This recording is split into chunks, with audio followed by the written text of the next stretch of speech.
What's up guys, NepentheZ here and welcome back to another episode of the Road to Glory. The team on the screen right now is a team that we're taking into some gameplay today. Some Division 1 and some tournament games. I will talk about the tournament games when we get to a comment about the tournament games. But I want to take this team into Foot Champs even if it is detrimental to my performance. You know, obviously I've had a good degree of success with Son, Hazard and Walcott up front, and with basically whatever left back I've ever used. So there's not too much different here. The only thing that I won't be taking into Foot Champs is Kasper Schmeichel. Now, that's not because I think Kasper Schmeichel is bad. I don't think he's bad at all. I actually think he's a very, very good goalkeeper. The problem I have is that he doesn't have giant throw, which for me is instrumental in like initiating counter-attacks in Ultimate Team. So, you can see I bought Willian for 277k. At the time of recording this video, he was at 340. At the time of making this video, his minimum price is 360. So, some people said you should sell him and use Walcott, why not? But I've got such a good success rate with him that I want to try him in Foot Champs. You know, like I've got a lot of coins. Even if he does depreciate, I'd say it's only going to go down to as low as like 220, 250. So I'm only going to lose like 20 to 30k plus tax on him. I'm willing to take that chance, you know. Obviously, I've got that Romelu Lukaku that I can sell as well. I went and bought James Milner for 90,000 coins. You probably think, why? You could genuinely compare his stats to Ruud Gullit's, right? Obviously, James Milner does not have 4-star skill moves. And I think Ruud Gullit is a little bit taller. But when you look at their actual stats, work rate is high for Milner versus medium for Gullit, and for me personally I believe that that's a better option. Skill moves is 3-star versus 4-star, and weak foot is 4-star versus 4-star, so very similar there. Gullit just has the 4-star skill moves. Gullit has 86 pace compared to the 72 pace of James Milner. Gullit has 83 shooting compared to the 82 shooting of James Milner. They both have 89 passing. Gullit has 86 dribbling compared to the 85 dribbling of Milner. But then Milner has one more defending and one more physical and comes with 99 stamina, which I think is just remarkable. As I say, in terms of the height, Milner's 5'9", Gullit's 6'2". That could be impactful. But the reason why I picked up James Milner and I think he'll be a good sub is because he like, I've used Dario Serna and Miguel Layún as defensive CDM / centre mid subs, right? I think James Milner just fits the bill perfectly. Once I apply a shadow card to him, he's just going to be next level good as a substitute in this game. As a defensive-minded sub, I highly recommend him. And I played with him a few times, and he already in the 3 games that he's played for me has got a goal and 2 assists as a sub. So you'll see some of that stuff here. So I went and picked him up for that reason only. But not only that, he's an 86 rated BPL English inform. For 90k. If there is, like, the next player of the month, for example, rumoured to be Zlatan, the nominees have been released. The nominees are Zlatan, Pogba, Dele Alli, Ericsson, Costa, Cahill, Sanchez, or Lallana. Most people believe it's going to be Zlatan. I personally also believe it's going to be Zlatan. There is also high chance of it being Lallana or Ericsson or Sanchez. So if it is Zlatan, let's say the requirements, you know, maybe you need like an English inform or a high rated inform or 3 English informs or something. Getting Milner for like 80k, 90k, I think it could potentially pay dividends in the long run, you know, even as an investment for not only someone that you're going to be able to use as a very, very strong super sub, but also somebody that could potentially be used as a cheap alternative for a squad building challenge. So there we go. Now, I played the first game in Division 1, and if you follow me on social media, you'll see me on Twitter. I basically complained about the game, and it triggers me. It does trigger me, and I know it's very. I shouldn't get triggered by it because I'm fortunate to be who I am in the position I am. But it triggers me when people play a certain way because they know who I am. And that's what happened in that game. My opponent messaged me after the game saying, sorry, I never usually play that defensive, but I know who you are. You're my favourite YouTuber. And he basically didn't want to lose. And the way he played the game was on part of the bus. Not part of the bus, he wasn't part of the bus. He was ultra defensive, set up as counter-attack as well, so his centre-backs were set super deep, and he genuinely wasn't interested in playing the game. It was one of those games where if I just stood dead still with the ball, he would have just stood there watching me. He wouldn't have actually tried to get the ball. And the reason why that triggers me is because FIFA's supposed to be fun. Like, I understand you don't want to lose to someone who you know is better than you, like, or if you feel they're better than you. You know, like when small teams come up against big teams in real world football, they play a little bit different to how they would play against a smaller team, you know? I understand that. But this isn't real world football, this is FIFA, and you're never going to get better at the game by being scared to lose a game. So, you know, and that's what it felt like in this scenario. It felt like my opponent was so scared to lose against me that he was literally happy to play out the draw. Obviously, I let myself down in that game a lot as well because I went 1-0 up, and at that point, I should have just done what he done. I should have just deaded the game out and stood dead still and just let him stand dead still in front of me and just play, you know, waited for the 1-0 win. But because of how I play and what I like to do in FIFA, I tried to get more goals, and it cost me games in Division 1, it cost me games in tournaments, it cost me games in Foot Champs specifically, but it's what I like to do. I don't like to just stand there and play a boring game. I like to play FIFA. I want to score goals. I want to enjoy the players that I've got on the field. I want to build up their stats and enjoy the team. The last thing I want to do is just stand still and wait for 10 minutes whilst the player that I'm playing against decides whether he wants to play the game or not. So, yeah, I was pretty tilted after that Division 1 game, which is why I ended up going back into the daily knockouts. We will talk about daily knockouts a little bit more in a second, but ultimately, I just had far more fun in the daily knockouts, pretty much. But let us go to the first comment. The first comment is from Roberto Firmino. Big fan of your work, bro. Nepo! Please try Milner, he has 99 stamina. You're looking at it. You are looking at me trying Milner with 99 stamina.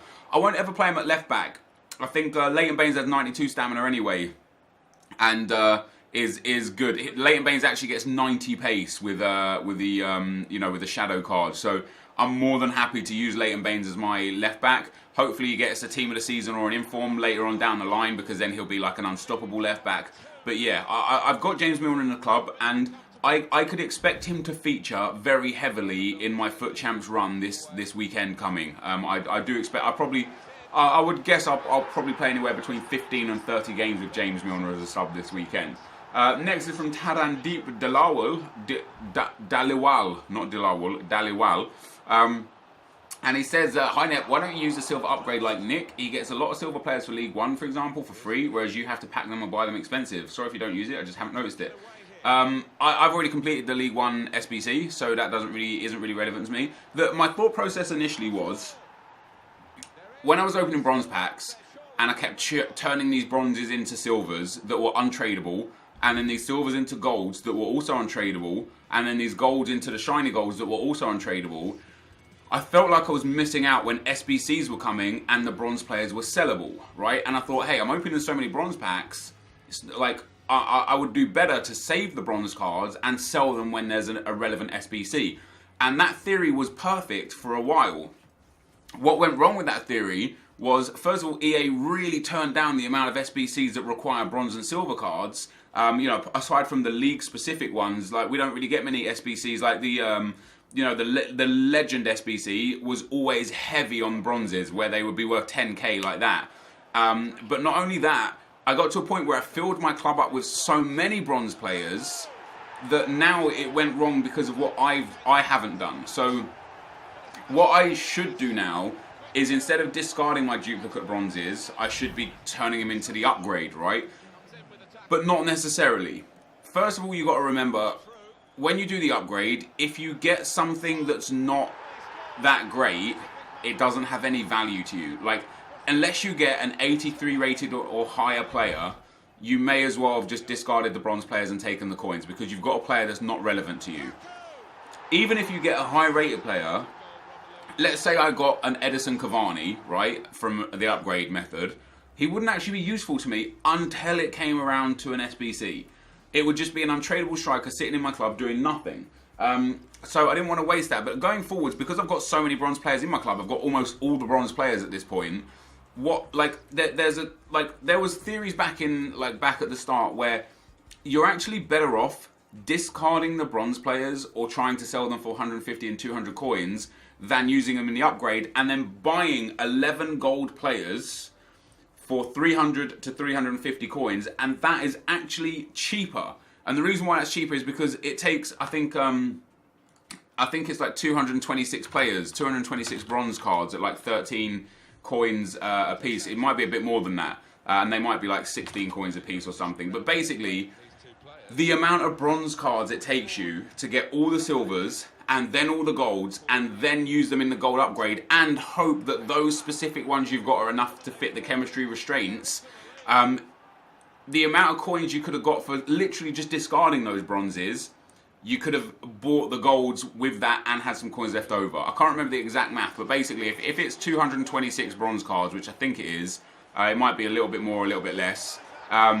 If you discard 226 bronze cards, or let's say on average it takes 250 bronze cards to get the gold pack, right? Again, I could be wrong. I know they discard from anywhere from like 13 to 18 coins. That's 4,000 coins worth of bronze cards you're discarding. As I said, you can go and buy 11 golds for 300 each. That's 3,300. So you've saved 700 coins in it initially, and you've saved the time of having to go through them and the potential duplicates that you might have to get to discard. The only thing that you can say makes it worth it is that some of those silvers that you're going to get are going to be usable in SBCs where you might previously have had to buy them. So you might get like a Toulouse defender. So okay, in that instance it saved you 10k. But how many times do you get a Toulouse defender? Not often. If you did this 10 times, you would save yourself 7k, because if you discarded the bronze and bought the golds 10 times, because you're saving 700 coins a time, you would have saved 7,000 coins over the 10 times. So I think it's literally like one of one and one of the other. I don't think it really makes any difference which way around you do it. So that's my opinion. That's why I just don't do it anymore, you know. I do need to start doing bronze pack method again. I don't really do it much at the moment, just because as I say, I already have like such a huge complement of bronze players anyway, and I have already unlimited contracts, unlimited injury cards, and a lot of fitness cards. I did have at one point like 2,200 bronze fitnesses. Now I only have like 450. So after this weekend league, I will then go and sit down and open a crap ton of bronze packs again to just replenish all my fitness cards, you know. But that is why you don't see me do it so much, basically. Vinicius Campos says, Nep, do you think EA will ever add position changes from left mid to right mid, left wing to right wing, right forward to left forward? Love your vids. Short answer, dude, is just no. You know, it's something that people have asked for since as early as FIFA 12, maybe even earlier. I think it would. I don't think it should matter, right? Because what difference does it make to EA if I play Eden Hazard at left forward on 10 chem or right forward on 10 chem? It's not going to stop people from buying packs or playing the game. So in that sense, I don't think it makes any difference. You can see there after 15 games with Willian guys, I've got 13 goals and 14 assists. I know a lot of those were in the knockout tournaments, but I can't ignore that. You know what I mean? I can't ignore that. To the point is, I don't know why they don't allow you to change the positions. But I don't think they will, because they've had ample opportunities to do it and they just haven't done it. So what you're going to see now, guys, for the rest of the video is me completing some of the Liga MX SBCs. Most of them I did for free. I had to buy the odd player here or there. I didn't manage to complete all of them because there's 4 teams where I need some silver cards that are like 6 to 7k a man. And I will wait until I eventually either get them through the bronze pack method, through actually packing them in bronze packs, or until I find one on the market for like way cheaper. Like there was quite a lot of players actually in this where I needed like a left back, for example, and I had to get that left back for chemistry, and I'm looking at them, there's like 7k, 7k, 7k. There was one with like a 4.5k bid on, and then as luck would have it, I clicked to the next page, 59 minutes, 57 seconds, there's one there for 300 coins. I'm like, thank you very much, I'll take it. Like, although you may think that these players are super expensive at times, and they are, if you just check intermittently, you will eventually find yourself, you'll eventually find yourself picking them up for super cheap from basically people that are A, listing them that don't know their true value, and B, people don't search for these players as like sniperable targets because they're so rare that they get listed up. You know, there's so few of these players on the market anyway that like this right back, for example, or that centre back, I picked him up for 650. He might have been going for 2k at the time. I might have been able to sell him on for 2k, but no one's sitting there trying to snipe him, you know, no one's sitting there trying to scope him. So I feel like if you just check back every now and then, like sometimes there are players that will be there for 200 coins, and then the next cheapest is like 2,000 coins, and they'll sit there for 10 to 12 minutes because no one's looking for them. Because you got to think, the people that were hardcore caring about this SBC have already completed it, and now it's just people that just casually and gradually do it over time, which is exactly what I'm doing. So hopefully I'll get a few more bargains going forwards with the SBC. Anton Lund says, hey, my favourite YouTuber. What up, Anton? It says, do you think EA should reward every player? Like, if you are bad at FIFA, it's really hard to make coins. Sorry for bad English and grammar. Love from Sweden. Dude, English is perfect, man. English is perfect. I mean, we've talked about this at length in earlier episodes, and I'll discuss it again now with you guys, because I know there's a lot of new people to the channel, and a lot of new faces that are watching the series, and a lot of people that just don't have the time to watch every episode, so may have missed the discussion on this. But ultimately, yes, I think, whilst I think EA have done amazing things this year with the squad builder challenges and with FUT Champs, I think they're going heavily in the correct direction. But what I feel like they're doing is they are genuinely segregating the good players from the bad players in terms of what you get back from this game. I was an advocate of the play to win method. I was an advocate last year of, if you put time into this game, you should be rewarded. And because I'm relatively good at the game, I'm rewarded for my efforts. You know, I get 100k packs every week, guaranteed inform packs. I get those special red cards, 12 of them a month. You know, I get rewarded heavily, 100,000 coins a week just for playing in the FUT Champs. You know, I get rewarded heavily. But there are some people that play the game as much, if not more than me, that don't get rewarded at all because they can't even qualify for FUT Champs. So, yeah, I really think they need to introduce something that allows those people that play copious amounts of games but aren't very good at FIFA a way to be rewarded like those that play copious amounts of games that are very good at FIFA. I don't understand why not. They just need, like, the amount of goods they're giving out. I don't know why they don't give out something like for every 25 games you play, like they could do daily, weekly, monthly, and overall targets, right? So you have a daily target, win one game. Any game, just online, offline, just win one game gets you an untradeable 5k pack. That's a daily target. Win 10 games gets you an untradeable 15k pack. Again, another target. So that they're win targets again, so that's relative to skill, but it could also be applicable to offline, so then it rewards the people that just play the game, because it's easy to go and win 15 games offline, you just play against the AI, right?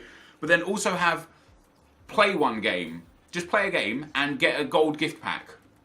They're untradeable, they only contain 4 items, but you're rewarding someone for playing a game.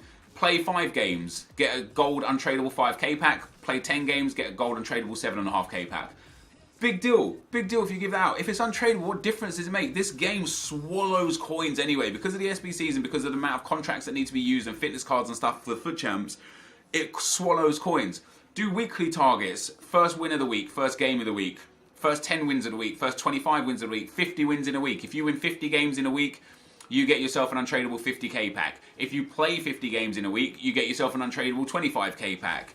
Why not? Like, reward people that play the game, whether they're good or bad. I do, as I say, I do think that EA have done the right thing at some point in this year, where they are starting to reward people for playing and not forcing them to pay to get involved in, you know, in getting good players and stuff. But they've kind of taken it off on a tangent that just segregates good and bad players, and I don't think that's very fair. We ended up packing an inform here as well.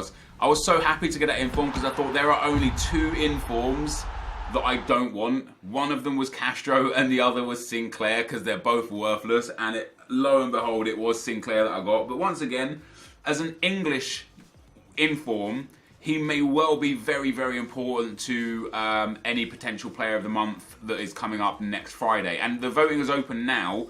It runs out next Friday, which means next Friday will be when we get the brand new player of the month, which will be interesting because that'll be in the day that we also get the attackers for team of the year. Diogo Costa says, Chem Styles are BS. They don't give the upgrades that they're supposed to. They upgrade the player a little bit, but they don't upgrade them to the level that they're supposed to get upgraded. For example, if you take Mertens and apply Deadeye, his stats are basically Hazard stats, but then if you play 50 to 100 games with them, you'll see that Hazard is much better even without a Chem Style. Just my thoughts. And whilst I appreciate your opinion, dude, I just think you're wrong. You're saying even Hazard without a Chem Style is better, but even Hazard without a Chem Style still gets Chem boosts. Because in like the Chem Styles direct the boosts to 2 specific areas of the card, and no Chem Style, the basic Chem Style, directs the boost to all areas of the card. So what you're saying is, when you play with Mertens, you boost shooting and dribbling, I believe, with Deadeye, and you don't find him to be better than Hazard or as good as Hazard when you don't apply Chem Style to Hazard, but Hazard still gets a more well-rounded boost. He gets pace, dribbling, shooting, defending, physical, and passing. Not to the extent, but what you've got to remember is, like, and this is what I try and explain to people, the difference between, say, 78 shooting in-game and 84 shooting in-game, you will not be able to notice. If I gave you a character model of a player that's just a 6-foot-tall person, bald, black, completely black from head to toe, bald, brown eyes, you know, exactly the same characteristics as another guy. If I gave you two identical character models in a game and said to you, one of these guys is 90 pace, 90 shooting, 90 dribbling, 90 defending, 90 physical, and 90 passing, so 90 on all 6 card stats, and told you to play 10 games, and you don't know which one of the two he is, and I gave you the other one, and the other one was 85 on all 6 stats, and gave you him in a team and said, right, play 10 games with this team, play 10 games with this team, and tell me which one is the 90 and which one is the 85. You would obviously be able to guess, and you got a 50-50 chance, so you may guess right, but you will not know. You wouldn't be able to say, hands down, is this guy that's a 90, because the disparity between 85 and 90 in the stats isn't that much. Especially considering the in-game stats are what's important. Somebody may have 88 dribbling compared to another player that has 94 dribbling, but player with 94 dribbling may still have super low agility and super low balance, but just 99 actual dribbling stat. The way the card stats are weighted into the card is that dribbling is the most effective in-game stat that affects the dribbling stat. So somebody with like really high dribbling, but then really low agility and balance, might have more dribbling stat than someone with very good dribbling and very good agility and balance. So you're going to get someone that has higher agility on the actual card stat, but would actually be a worse player in game than somebody with lower dribbling on the card stat, because of how the in-game stats are colluded to make the attribute, right? So just because you don't feel an increase doesn't mean there's not an increase. And I think, like I say, like when people say like, oh my god, I put a Hunter Chem Style on such and such and they just don't feel any better, what you got to remember is your opponent is also putting Chem Styles on his players, boosting his players up, right? And also what you got to remember is, like I say, like, you know, someone with 84 shooting that gets boosted to 91 shooting, you're not even going to really notice it. You're just not. You know, like, I think people think that putting a Chem Style on a player is going to make them press the buttons on the control better and just be a better player. That's not how it works, unfortunately. Derek Malhotra, I apologise if I pronounced that wrong. Nep, I reckon Schmeichel will go up during Player of the Month. Yes, you could be right. I packed him. He was a good player to pack, and the reason why I haven't sold him yet is because I also agree. Also, if Eriksen does get Player of the Month, I don't think he will, but he's in with a decent shout. If Eriksen does get Player of the Month, having a Danish inform from the Premier League could prove to be very, very fruitful. Miguel Rufinho says 4-3-2-1 is the best formation in the game? Question mark. For me, it is. A lot of the pros start with a 4-3-2-1 for chemistry and then switch to a 4-1-2-1-2 narrow. I've tried the 4-1-2-1-2 narrow and I didn't like it. I ended up getting relegated from Division 1 with it. I didn't have a good time with it at all. I'm used to the 4-3-2-1. I like the way it sits, and if I ever need that central defensive midfielder that the 4-1-2-1-2 offers, I could just go in game and drag my central centre midfield back in with the with the custom positioning, and then boom, I have myself a central defensive midfielder. So in my opinion, the 4-3-2-1, yes, is the best formation in game. Mo Lad says, if there was one thing on this series that you could do differently or change, what would you have done? What would it be? I think in terms of a kind of a financial point, in terms of my coin balance, I would have waited a little while longer to do a lot of the SBCs. I've probably burnt at least 500 to 800,000 coins unnecessarily on squad builder challenges. And I would also have not done quite a lot of the SBCs that I have done, which is probably good to another 300 to 500,000 coins. So basically, if I just was very more prudent with my SBCs, I could easily have 2.5 million coins in the bank right now instead of the 1.1 million coins that's there, right? In terms of the actual video and the way I've put it to YouTube, I would like to be able to do it live a lot more, you know? I would like to be able to bring, like, instead of me showing you this and talking over the top of it, I'd like to show you me doing this at the same time. It's just not always that easy for me to do just because of time restraints and how busy I am on a day-to-day basis. Mike Williams says, okay, fair enough, play the weekend league when you can get 1k in a pack for playing, but there is no prize knocking people out of that might not have qualified as a dick move. And this takes me to the whole knockout tournament. Unfortunately, it's not my fault that EA allow me in there, right? I'm not doing anything wrong by playing that. If somebody can't beat me in the knockout qualifiers, they're not going to have a fun time in FUT Champs anyway. And you don't know, like, of the 4 people that I knock out of the tournament, not all of them would have gone on to win the tournament anyway. And I even come up against some good people in the knockout tournament. You saw some of the games today. I was lucky to win them. I had one game where I was out-possessed. I had way less shots, and my Kasper Schmeichel made 12 saves and saved me. I think people think the level of quality in the knockout tournaments is just dead outs. First of all, it's not. But second of all, even if it were, if those dead outs get in to qualify for FUT Champs, they're going to end up going horrendous. They're going to have a horrible, horrible time. It's not on me to not play something that's in the game just because some people think that I'm removing the opportunity from someone to qualify. They have 8 attempts at qualifying twice. They have 16 attempts at qualifying a week, and they can qualify through divisions, right? I'm not stopping someone from qualifying. If they can't beat me, that's just too damn bad for them. You know, that's the sad truth. Somebody replied to that saying, could have played online single matches. I could have played online single matches, but the problem with online single matches is people will back out if you've got 100 chemistry, and people will back out if you've got a high team rating, because you can see that in online singles, right? So if I go in with my team, my striker's rating, because of who I've got in a team, is 89. If I come up against someone in online singles and they see that I've got an 89 rated attack, they'll just back out. You will never get a game with a team like mine in online singles. So I wanted to play the tournament. If EA just created a brand new tournament, a gold cup, with a generic reward, a 5k untradeable pack, 2,000 coins, something like that, I'd go and play that instead. But they don't offer that to us. There's no point getting angry at the people that are playing the game for playing it. You should be directing your frustrations and your anger towards EA for allowing it, basically. You know, that's not my fault. Douglas Madden says, Nep, will you be getting a player of the month Ibrahimovic if he wins the award and if it costs you around 400 to 500k? I don't know.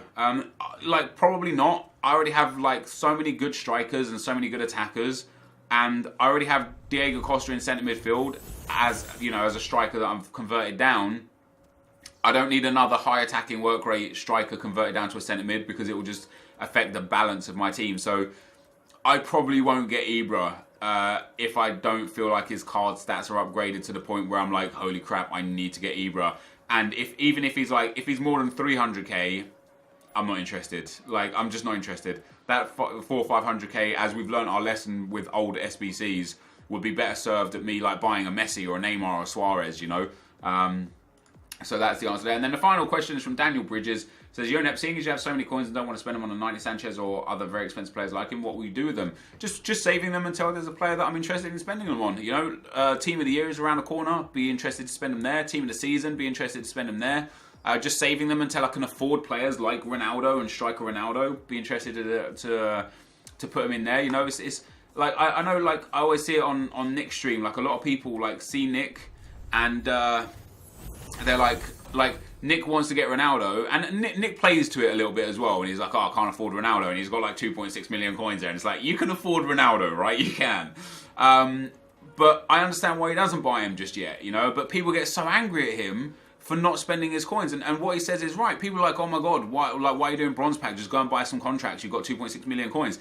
He got those 2.6 million coins because he does the bronze pack method. People are always like, oh my god, I do exactly what you do, and I don't have that many coins. And then they're like, oh, also I just went and bought 40 squad fitness cards to prepare for the weekend league. Then you haven't done exactly what he's done or exactly what I've done, because you've just wasted 40 to 50,000 coins that I never have to waste because I open bronze packs. So yeah, for me right now, it's just keeping the coins there until there's something that's useful for me to buy them with or spend them on. That's basically the idea. So this is the last SBC that we've done on today's video. I've still got, as I said, 4 teams to complete. Most of them are complete. Most of the 4 teams are complete. I'm just missing like 2 or 3 players that were just a little too expensive at the time I was looking. I'll check again tonight and tomorrow night and see if I can pick up 1 or 2 of them for like a nice amount of coins. But in general, I was quite successful. I think I've made profit so far. You know, I packed some good consumables, packed a lot of good silver cards, packed that inform. I sent a lot of stuff to the club that I'm going to be able to get rid of and sell on. I definitely think I made a good amount of coins from doing this SBC. But this, guys, is going to be the end of the video for today. If you did enjoy this, be sure to leave a like, rating, comment, and subscribe to my channel if you haven't already. But for now, guys, I'm out. Peace.